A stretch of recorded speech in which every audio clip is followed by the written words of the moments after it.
wa ashabihi wa man tabi'ahu bi ihsanin ila yaumiddin. Rabbi a'udzubika min hamazati syayatin wa a'udzubika rabbi ay yahdurun. Subhanaka la ilma lana illa ma 'allamtana innaka antal alimul hakim. La haula wala quwata illa billahil aliyil azim. Amma ba'du. Haratul Mukarramun yang sama-sama kita muliakan, Al-Mukarram Kiai Haji Abdul Wahid selaku sahibul bait pada reuni Haji JKS kita 41 ini, Bapak Ustadz Haji Saiful Milah, Kepala Kantor Urusan Agama Kecamatan Bojongsari Kota Depok, Bapak Ibu Jamaah Haji JKS 41 rahimakumullah, yang mohon maaf sudah ditata satu demi satu tanpa mengurangi rasa hormat takzim saya. Saya bingung ngomong apa ini ya. Disuruh ngomong spontanitas dari Sahibul Bait. Mungkin yang pertama adalah puji syukur kita kepada Allah.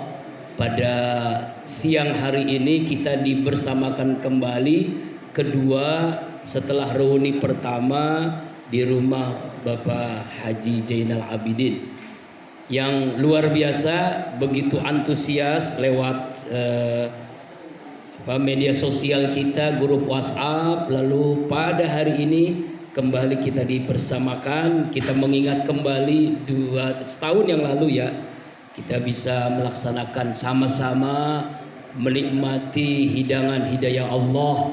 Kita tawaf, sa'i, melempar jumrah, wukuf, yang mudah-mudahan ya haji kita diterima oleh Allah menjadi haji yang mabrur, haji yang mabrur, amin. Salawat iring salam serta tercurahkan kepada junjungan alam baginda kita Rasulullah Muhammad sallallahu alaihi wasallam. Ada doa yang pernah diajarkan oleh almarhum Kiai Haji Muhammad Arifin Ilham. Mungkin pakai bahasa Indonesia. Begini doa beliau waktu ketika sakit. Ya Allah ya Rabb, hamba tidak menolak takdirmu, tapi berikan hamba kecerdasan menangkap hikmah di balik setiap takdirmu. Apa makna doa ini? Luar biasa. Setiap kejadian peristiwa itu pasti ada hikmahnya. Kita alhamdulillah diberikan karunia luar biasa. Haji akbar, jamaahnya paling sedikit, infrastrukturnya pun masih baru. Kita bisa menikmati ibadah dengan indahnya, bahkan plus barokahan. Maksudnya kamar barokah dari Pak Saiful Milah. Maaf bercanda. Ya Allah, yang kasihan pegoni. Ya Pak, ya maaf Pak, ini bercandanya. Tapi paling tidak ini cerita pribadi ya. Saya mengalami 3 kali gagal haji. Yang pertama, waktu itu almarhum Ustadz Arifin ketika ngaji di Depok, masih di pusatnya masih di Depok, Mampang Indah 2 Depok. Pengajian waktu itu beliau mengatakan, memanggil saya dengan panggilan Saifullah, kesini ada apa? Nanti ke rumah abang. Ke rumah beliau, lalu beliau menyampaikan, insya Allah tahun ini antum menjadi tamu Allah, menjadi duyufullah, melaksanakan ibadah haji. Gembira luar biasa tuh.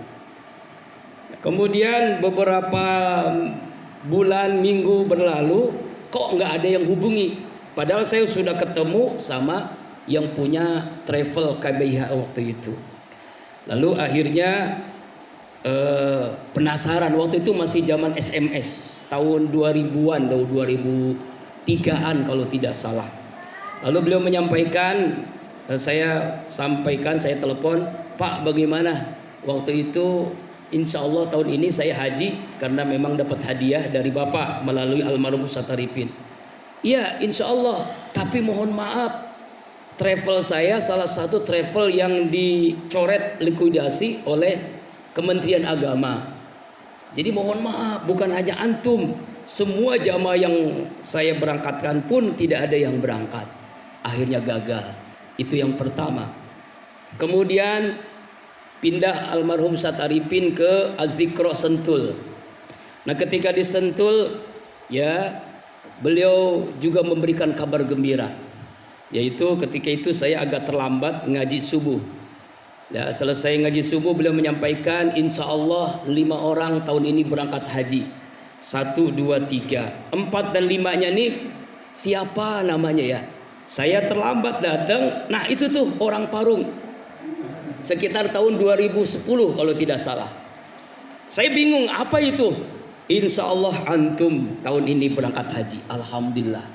Segala persiapan saya sudah tunaikan, kesehatan, kemudian paspor dan sebagainya.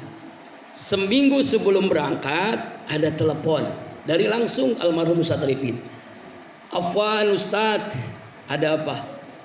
Harusnya berangkat memang, tetapi karena ada satu hal yang sangat-sangat merugikan nama baik nanti Azikro dan nama baik abang, antum dan 5 orang ini tidak jadi berangkat. Kenapa bang?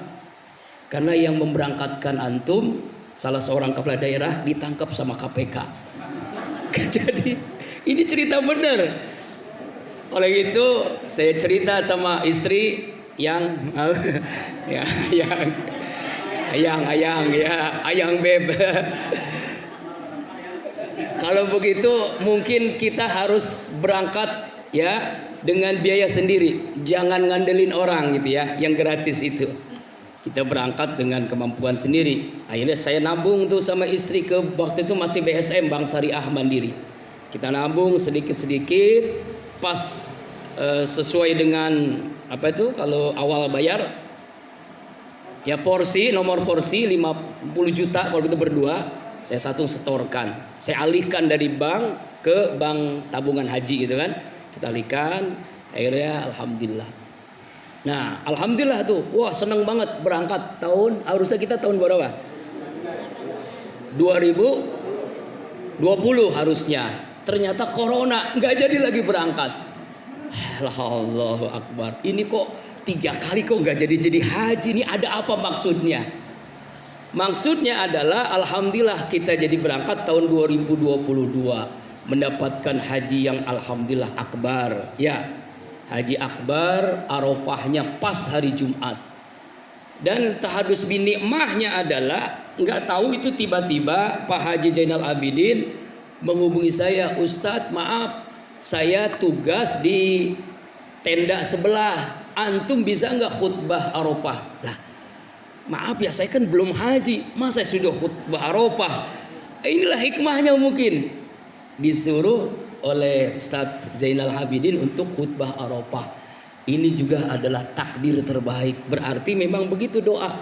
Jadi jangan sampai kita putus asa dari takdir yang Allah berikan. Pasti di balik itu ada hikmahnya. Nah, hikmahnya itu yaitu haji akbar, haji yang paling sedikit tadi disampaikan, jam mudah kita melaksanakannya, rangkaian ibadah pun alhamdulillah diberikan kemudahan oleh Allah Subhanahu wa taala.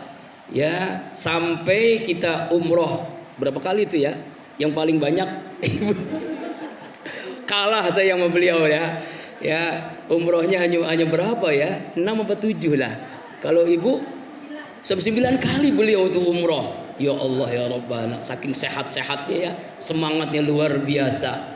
Ya, arba'in kita tunai semua kan ya, semuanya tunai arba'in. Enggak ada yang ini. Karena diberikan kemudahan oleh Allah. Semoga ibadah itu membuat kita semakin dekat dengan Allah. Yang terpenting adalah setelah ini mari kita jaga kemabruran kita. Mabrur itu artinya kumpulan kebaikan. Orang yang mabrur berarti setiap saat dia selalu melakukan kebaikan dan perbaikan. Alhamdulillah, sekali lagi saya ucapkan terima kasih kepada Sohibul Bait yang begitu luar biasa menyiapkan tempat makan konsumsi. Semoga Allah balas dengan pahala yang berlipat-lipat ganda. Semoga persaudaraan kita bukan hanya di sini, terus kita sambung, terus kita silaturahim karena banyak manfaat dari silaturahim kita. Mudah-mudahan semua kita dalam keberkahan Allah Subhanahu wa taala. Subhanakallahumma wa bihamdika asyhadu an la ilaha illa anta astaghfiruka wa atubu ilaik. Billahi taufiq wal hidayah. Assalamualaikum warahmatullahi wabarakatuh. Amin.